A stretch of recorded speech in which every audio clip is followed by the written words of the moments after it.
Welcome back, everybody, to our reading of Psalm. Thanks for joining us today. Today, we've got one chapter, and it's a long one, so you got to stick with me.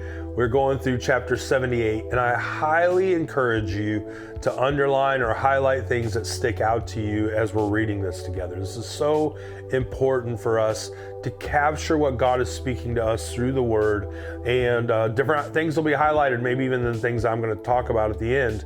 Just important for you to, what is God highlighting to you, and then meditate that on throughout the day. Psalm 78, this is a Psalm of Asaph. O my people, listen to my instructions. Open your ears to what I'm saying, for I will speak to you in a parable. I will teach you hidden lessons from our past, stories we have heard and known, stories our ancestors handed down to us. We will not hide these truths from our children. We will tell the next generation about the glorious deeds of the Lord, about his power and his mighty wonders. For he issued his laws to Jacob, he gave his instructions to Israel.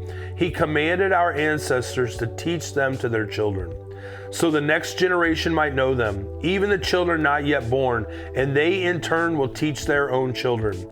So each generation should set its hope anew on God, not forgetting his glorious miracles and obeying his commands.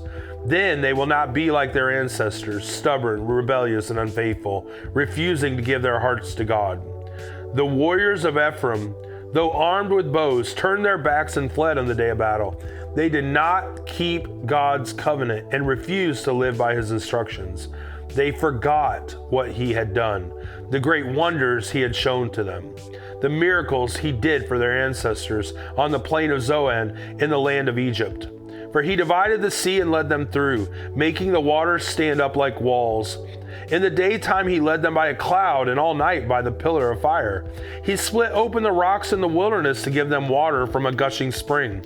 He made streams pour from the rock, making the waters flow down like a river.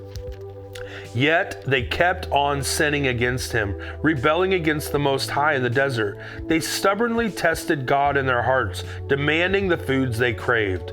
They even spoke against God himself, saying, God can't give us food in the wilderness. Yes, he can strike a rock so water gushes out, but he can't give his people bread and meat. When the Lord heard them, he was furious. The fire of his wrath burned against Jacob. Yes, his anger rose against Israel, for they did not believe God or trust him to care for them.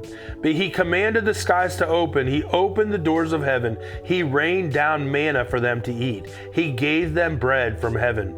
They ate the food of angels. God gave them all they could hold. He released the east wind in the heavens and guided the south wind by his mighty power. He rained down meat as thick as dust, birds as plentiful as the sand on the seashore. He caused the birds to fall within their camp and all around their tents. The people ate their fill. He gave them what they craved. But before they satisfied their craving, while the meat was yet in their mouths, the anger of God rose against them, and he killed their strongest men. He struck down the finest of Israel's young men. But in spite of this, the people kept sinning. Despite his wonders, they refused to trust him. So he ended their lives in failure, their years in terror. When God began killing them, they finally sought him. They repented and took God seriously. Then they remembered that God was their rock, that God Most High was their Redeemer.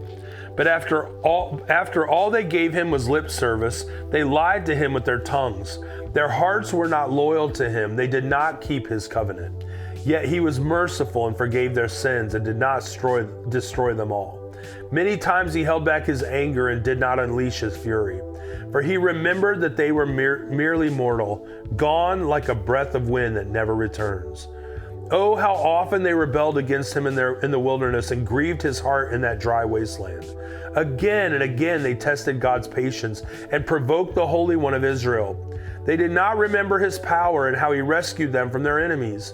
They did not remember his miraculous signs in Egypt, his wonders on the plain of Zoan.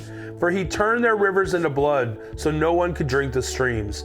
He sent vast swarms of flies to consume them and hordes of frogs to ruin them. He gave their crops to caterpillars. Their harvest was consumed by locusts. He destroyed their grapevines with hail and shattered their sycamore figs with sleet. He abandoned their cattle to the hail, their livestock to bolts of lightning. He loosed on them his fierce anger, all his fury, rage, and hostility. He dispatched against them a band of destroying angels. He turned his anger against them. He did not spare the Egyptians' lives, but ravaged them with the plague. He killed the oldest son in each Egyptian family, the flower of youth throughout the land of Egypt. But he led his own people like a flock of sheep, guiding them safely through the wilderness. He kept them safe so they were not afraid, but the sea covered their enemies. He brought them to the border of his holy land, to this land of hills he had won for them. He drove out the nations before them. He gave them their inheritance by lot. He settled the tribes of Israel into their homes. But they kept testing and rebelling against God Most High. They did not obey his laws. They turned back and were as faithless as their parents. They were as undependable as a crooked bow. They angered God by building shrines to other gods. They made him jealous with their idols. When God heard them, he was very angry, and he completely rejected Israel. Then he abandoned his dwelling at Shiloh, the tabernacle where he had lived among the people. He allowed the ark of his might to be captured. He surrendered his glory into enemy hands. He gave his people over to be butchered by the sword because he was so angry with his own people, his special possession. Their young men were killed by fire. Their young women died before singing their wedding songs. Their priests were slaughtered, and their widows could not mourn their deaths. Then the Lord rose up as though waking from sleep, like a warrior aroused from a drunken stupor. He routed his enemies and sent them to eternal shame. But he rejected Joseph's descendants. He did not choose the tribe of Ephraim. He chose instead the tribe of Judah and Mount Zion, which he loved. There he built his sanctuary as high as the heavens, as solid and enduring as the earth. He chose his servant David, calling him from the sheep pens. He took David from tending the ewes and lambs and made him the shepherd of Jacob's descendants, God's own people Israel. He cared for them with a true heart and led them with skillful hands. Well, chapter 78 obviously is a history lesson, but I love how it starts out at the beginning when it says, these are going to be stories we're going to hand down. He says, we will not hide these truths from our children. We will tell the next generation, so the next generation might know him, even the children not yet born, and they in turn will teach their own children. So each generation should set its hope anew on the Lord, not forgetting his glorious miracles. And I think this is really important for us to be storytellers of God, to remember the history of God in our lives. And it's really important because throughout the history, they would forget what God had done and they would just complain for more. They were not grateful for the things they had. They were constantly complaining as if God never gave them anything. And God would even answer. He gave them bread in this, when they cry out for water, you get water. Then they start whining. Yeah, he can do water, but he can't do bread. Then he does bread. And they just constantly complain. But they never go back and remember and are grateful and say, you know what? God did give us water. If God gave us water, he can surely give us bread. That's not the way they did it. They complained, right? And it's important for us, generation to generation, to make sure that we're reminding even our children and even those of you who don't have kids, remind your own heart, write down, remember the stories, and even build moments.